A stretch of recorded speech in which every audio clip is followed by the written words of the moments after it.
Pascualina, ¿qué hay que hacer para que este nuevo régimen cambiario funcione? Bueno, las medidas de supervisión son fundamentales. Supervisión estricta de a quién se le están otorgando las divisas. ¿Por qué? ¿Cuáles son los peligros?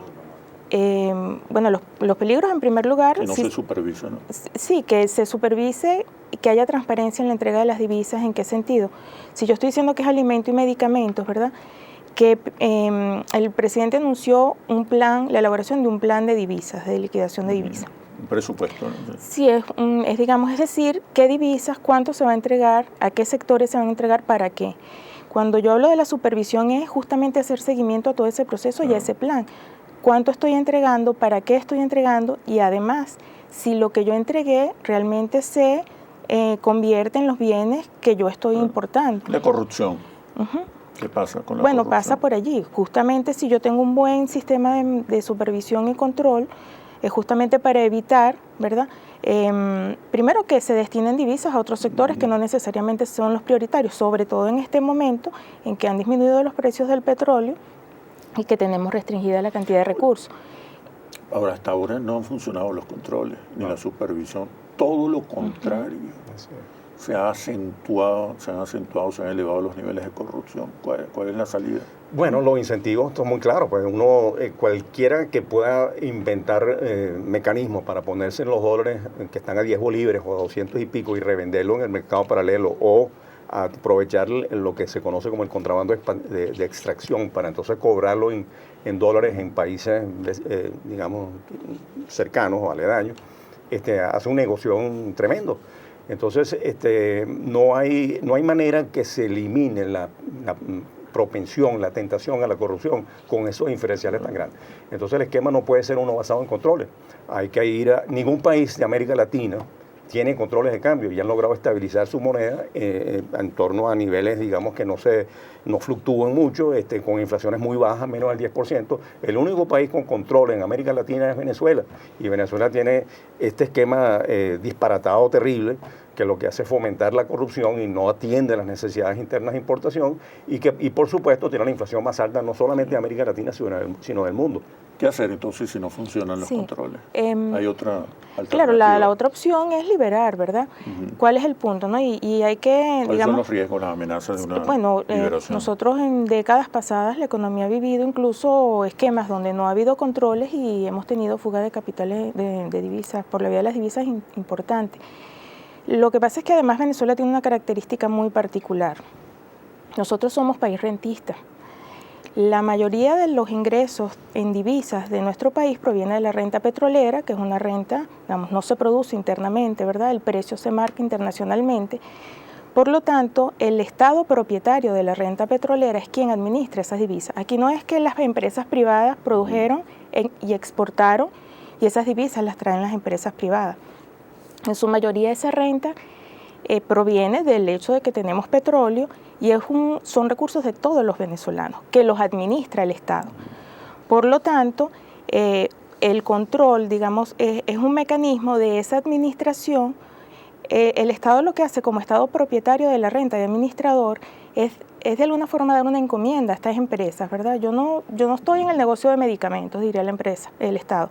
Usted que sabe de medicamentos, aquí están las divisas con un valor protegido para que usted, estas divisas que son de todos los venezolanos, le traiga los medicamentos a los venezolanos.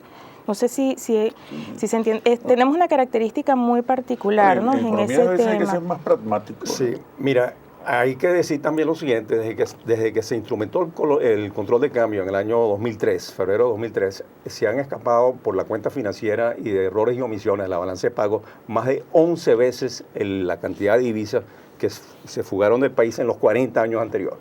¿Eso equivale a? Bueno, esos son 180 mil millones de dólares más o menos, por esas dos cuentas en esos, llamamos casi 14 años de control de cambio. Y estamos hablando de la comparación con los 40 años anteriores, de eso que llaman Cuarta República, bueno, o punto fijismo, lo que ustedes quisieran utilizar como término. De manera que los controles absolutamente son una solución. la tesis o la palabra clave aquí es confianza. O sea, aquí se van a fugar capitales si no hay confianza. ¿Y qué significa confianza? Que significa crear condiciones favorables para que la actividad económica se desenvuelva, para que tenga sentido invertir acá, para que tenga sentido guardar los reales en Venezuela, para que haya instrumentos financieros que compitan con los instrumentos afuera y por supuesto que se controle la inflación, porque frente a la inflación desbordada cualquiera corre a poner sus ahorros o sus activos en dólares porque teme que va a perder la capacidad adquisitiva de lo que ahorra. La disyuntiva está entonces entre controles y confianza. Sí, y supervisión. Yo creo que también pasa por digamos, fortalecer los mecanismos de supervisión, con controles y sin controles. Con este nuevo régimen cambiario, ¿qué puede esperar la población en cuanto a los niveles de inflación y desabastecimiento? ¿Qué es lo que preocupa a la mayoría de los venezolanos? Sí, bueno, ahí son varios aspectos, ¿no? Es como sin duda la inflación y el comportamiento de los precios está relacionado con el valor de la moneda, sobre todo en nuestra economía, que somos un país donde gran parte de lo que consumimos como bienes finales o para la producción es importado. En el momento en que muchos de esos bienes son importados, en la estructura de costos de las empresas, el valor de referencia de la divisa es importante. ¿Okay? Por eso es que el valor de la moneda tiene un peso importante en los precios internos de nuestra economía. Lo que hemos visto recientemente, que la distorsión que ha habido para el tema inflación, es que el valor de la moneda que se está tomando es la del mercado ilegal, que por supuesto no es el valor real de la moneda, y eso ha generado grandes distorsiones, porque el empresario o el comerciante, cuando va a fijar sus precios, tiene como referencia ese valor. ¿Por qué ocurre eso? Y eso más o menos en un 70% las mediciones econométricas nos han dicho que están impactando. ¿Por qué ocurre eso? Eso ocurre porque la economía funciona como una cadena, ¿no? Un ejemplo, desde el campesino que está cosechando, la semilla la tiene que comprar a quien importa la semilla. El que importa la semilla puede ser que le diga la semilla te cuesta lo que a mí me costó a 6.30, pero si no es así y se lo coloca al precio del mercado ilegal, pues el precio de la semilla es otro y él lo tiene que incorporar en sus costos. Si además tiene un camión, por ejemplo, y tiene que transportar y se le daña el camión y tiene que comprar un repuesto, digamos que es toda una cadena, el precio final de ese producto va a estar en referencia al valor. La economía entonces está, las ganancias, los precios están dolarizados. Ahí el problema está en el valor de reposición de los activos. Es decir, un comerciante, un empresario que importa insumos, los procesa, vende, o un comerciante que importa para revender también, tiene que reponer los activos, lo que importó. Y entonces si él tuvo que importar a un precio alto la divisa porque no había no habíamos dicho que eso es un mercado marginal. No, mira, no es marginal el mercado que fija el tipo de cambio en la frontera, que es el de Cúcuta, que se utiliza, y ahí está la acusación de que si Dollar Today está manipulando o estableciendo valores que no son. Pero a la hora de transacciones la gente se aproxima a eso porque es la única opción.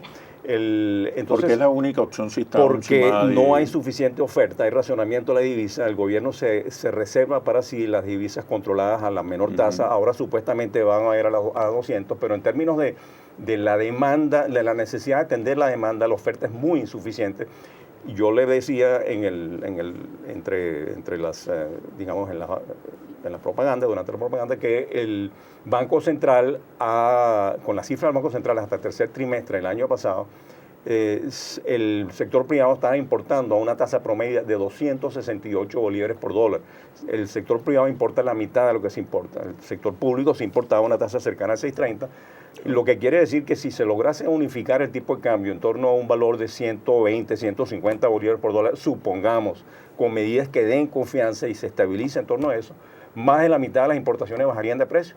Es decir, aquí no hay ninguna otra opción que ir hacia la unificación cambiaria, porque lo que se ha disparado es una maquinita de corrupción y de ¿cómo se llama?, de retroalimentación de un esquema que es perverso, que no en absoluto va a resolver los problemas del país y mucho menos en estas condiciones resolver el problema del desabastecimiento, que es sumamente grave. No hay otra salida sino la unificación cambiaria, sobre todo en momentos en que la demanda es muy superior a la oferta de dólares. Pero la respuesta, por favor, cuando regresemos a los comerciales.